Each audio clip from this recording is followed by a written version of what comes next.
একদা ছিল এক ছোট্ট ছেলে, নাম ছিল রুদ্র। সে ছিল দুর্বল, হাড়জিরজিরে, পাতলা ও চুপচাপ। খেলাধুলায় কেউ তাকে ডাকত না, হাসির দলেও সে ছিল একা। বাবা ছিল ব্যস্ত, আর বন্ধুরা কেমন যেন তাকে দূরে ঠেলে রাখত। রুদ্রের মনে জমতে থাকল দুঃখ, অভিমান। সে ভাবত, আমি কি সত্যিই কারো প্রিয় হতে পারব না।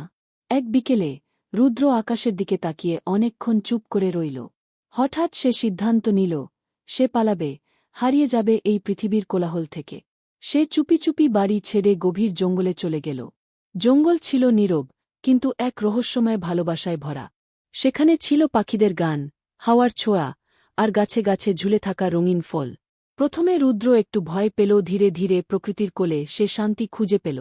রোজ সে পাকা ফল খেত, ঝর্নার জলে স্নান করত, আর গাছের নিচে শুয়ে স্বপ্ন দেখত যে একদিন সে কারো প্রিয় হবে। দিন গেল, মাস গেল।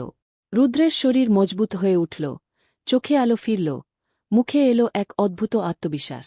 একদিন সে ঠিক করল, ফিরে যাবে এই নতুন রুদ্রকে নিয়ে। যেদিন সে গ্রামে ফিরে এলো, সবাই থমকে গেল। সেই চুপচাপ, দুর্বল ছেলেটা যেন বদলে গেছে এক উজ্জ্বল, প্রাণবন্ত চরিত্রে। তার হাসিতে ছিল টান, চোখে ছিল আলো।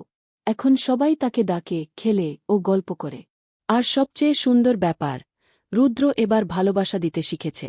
সে সবাইকে আপন করে নেয়, ছোটদের কোলে তোলে, বড়দের সম্মান করে। সে নিজে যেমন বদলেছে, তেমন সবাইকেও ভালোবাসতে শিখিয়েছে।